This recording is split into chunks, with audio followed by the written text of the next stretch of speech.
Hi everybody, my name is Jenn Philips. I'm the social media coordinator here at Belfort. I just wanted to show you how to hook up your Sync 3 or your Apple CarPlay as well as your Android Auto if you have either one of those. So go ahead and come with me. First thing you have to do when you get into your car is you're going to start your car. After that, you're going to go into your phone, which I don't know if you can see, but you're going to hit settings, go into Bluetooth. After that, you're going to go to the screen here in your car. It's going to ask you to select a device. You're going to hit discover other Bluetooth devices because it's easier for me because then it just pops up your name versus having to find a sync. And then on your phone down here at the bottom in your Bluetooth settings, it's going to say your car or sync or your name, kind of however you have it listed. You're going to go ahead and click your car. So in this case, it's going to be the Ford Fusion. So you can either go into your settings here and hit it, or on the screen it'll say your phone name. So on my screen here it says Jennifer's iPhone because that's my name. So I'm going to go ahead and click Jennifer's iPhone, and on your screen it should ask you if the pin is the same as well as the one on the screen there. Alrighty guys, so it's going to say here Jennifer's iPhone is connected successfully, and then on my phone it's going to ask you if you'd want to allow your sync, or I'm sorry, if you'd like to allow the car to sync up your contacts. You're going to hit allow for your contacts to go ahead and sync to your car here, so you can use the hands-free settings on the steering wheel, which we'll go over here in a little while. After that, you'll be able to do your recent calls, do not disturb, contacts, the phone keypad, text messages, Siri. You can change the Bluetooth device. I think you can have up to 15 devices hooked up to one car. You have it'll say your name, but in this case it says Jennifer's iPhone. Then you can go ahead and mess with a couple of things in there if you'd like. Now after you hook your phone up, you can go ahead and go to the steering wheel column here. After you hook your phone up with the Bluetooth, you can go ahead and hit this sync button here, so it's going to look like a person with a speaker coming out. Call Kyle Thomas. Calling Kyle Thomas on other. Okay. Now that you're calling Kyle Thomas, there's one of two ways that you can do this. You can either hang up the call on the steering wheel here with the hang up button, or you can go to the screen over here and hang it up on the screen.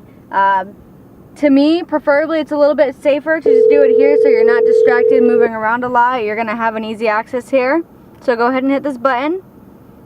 So now if somebody's calling you as well, you can hit the answer phone here. If you don't want to take the call because you're in traffic and you don't feel comfortable enough to answer the phone call, which I personally do myself, is I can go ahead and decline the phone call here as well.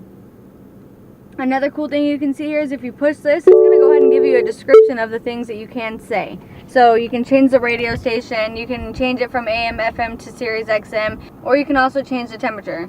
Climate set temperature to 82. 82, is that right? Yes.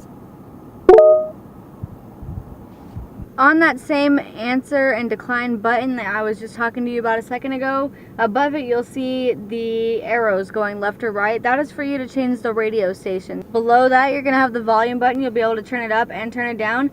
Another cool thing to let you guys know about as well is when you're in a phone call, you can turn the volume of that phone call up and down with the same buttons that you can change the radio volume as well. Next to that, on the left hand side, you're going to see a speaker with an X. That is going to be your mute button.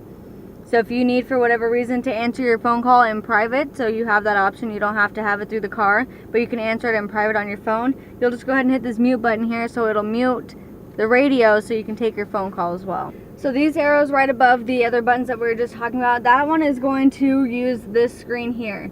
So what is cool about this screen here is you can look at your entertainment, which is whatever you're playing on the radio, or you can look at your phone. You can do all calls, incoming calls, outgoing calls, missed calls, so on and so forth, and then go into further details, so it'll tell you who you called, so on and so forth.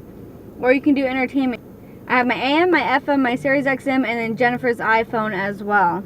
Once you go into entertainment and you want to change the station, you can also go through each thing. So you have FM1, FM2, and then your series, you have 3 different preset channels. So you can go through the first 5 that you saved, the second 5 that you saved, and then the third 5.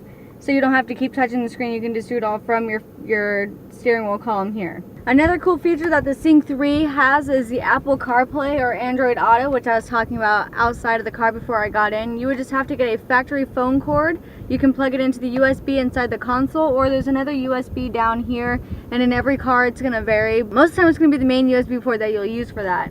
And what you're going to do is you're going to go ahead and take your phone charger. For me it's going to be Apple, so I'm just going to show you Apple CarPlay, but it'll be the same for Android. You just use your phone, the Android phone instead. You'll go ahead and plug it in here. After you plug it in here, it's going to tell you that they've detected an iPhone here. So now after you do that, it's going to tell you CarPlay on your phone. And then on here it's going to say some sync services will be replaced while connected. You'll hit continue. You'll hit agree. This is just telling you that Ford's not responsible for CarPlay's use of data. Ford may disable CarPlay at any time. Avoid distractions, use voice control. You'll hit agree. Once you do that, it's going to pop up a whole new screen, which is going to look similar to your iPhone or your Android, whichever one that you're using. And now instead of having to use your cell phone, you'll have everything here. You'll have phone, your music, your maps, which is cool. So in my Sync 3 system, I do not have navigation, but because I have Apple CarPlay or Android Auto, I do have maps now. So now I still have the navigation. This is just going to work from my phone. You can hit this little iPhone home button here. It'll take you everywhere else. You'll have your messages, your now playing, your sync system, which I'll show you what that is in a second. Podcasts, if you enjoy listening to podcasts in the morning, or your audiobooks. Slide over and it'll have any other Ford capable apps, such as any music playing apps. So your Spotify, iCloud, Pandora, so on and so forth. As you can tell, I only have the Pandora app that goes with the sync system here. Now if you want to get out of this screen and go back to the home screen, you can go ahead and hit the sync button here, and it's going to take you back to your home display here. And then if you want to go back into it because you're Google mapping something, you're going to go ahead and hit maps here. Something that you do need to know though is if you're on your phone and you're on the maps here and you click the home button on your phone, it's going to take you out of that and it's going to bring you back to your home system. But if you click any of the buttons that are relevant to this screen here, it'll pop up. So as you can see here, there's just a regular home screen. I'm going to go ahead and hit the phone button on my cell phone, and it's going to bring up the phone system on the sync system, or on the Apple system, I'm sorry. And then I'll just hit home and it takes you home on your cell phone as well. You don't really need your phone for much when you have the Apple CarPlay or the Android Auto system. The next technology feature I'm going to show you for the sync system works with all sync systems. So it's going to go with the regular sync, Sync Connect, and Sync 3. What that is going to be is your 911 assist. However, on the sync system, it's going to be the 4.2 inch screen, so you won't be able to see it, but you can still hook it up. It's what we call 911 assist. What that is basically is you want to have it on at all times. The reason for that is if you get into a collision of any sort, it's going to ask you if you want to notify the police or someone to come help you. A lot of times when you get in a car accident, your phone goes flying on the floor, or you're hurt, or something happens, or you're just so distressed that you don't know how to react. Well, this way your car is going to ask you if you need to call 911, and you can say yes or no, so it lets them know whether or not to send some help. You can disable that at any time if you don't want it on. You just hit this button here. If you don't remember what it's like later on down the road, just go ahead and hit this I, which is your information, and it's going to tell you a little bit about it. So it's going to say, if set to on, 911 assist will automatically attempt to call emergency services using your connected phone when a qualified crash is detected. To set up emergency contacts, make sure that the cell phone contacts are downloaded. Another thing I forgot to mention is you do have to have your phone connected to use that feature. You can go ahead and set emergency contacts here if you'd like, which is what we'd know as the ICE contacts from back in the day when you had like the flip phones. They would be considered your ICE contacts. That's basically what this is. You're going to select a couple of people, so if you do get into an accident, they know who to contact, family, friend wise, to make sure you're taken care of. Another feature that the sync system has is going to be your valet mode. I have not set that up in my car yet, so I'll go ahead and do that with you guys. It's going to ask you to pick a 4-digit PIN. You'll hit yes. You'll make any 4-digit PIN of your choice. So we'll go ahead and it's going to make you confirm it. So when it's in valet mode, they can't access any of your buttons down here. So they can't go through your contacts, they can't go through your phone logs, they can't go through your messages, and they also cannot drive your car over a certain miles per hour. So you have the reassurance of knowing when you drop your car off with someone you don't know, such as a casino or a really nice restaurant, they can't really love your car and then go take it on a joyride. They have to stick to a certain miles per hour. So that just ensures the car's safety. To get out of it, you'll just go ahead and hit your pin again, and then it's going to allow all of the buttons to come back.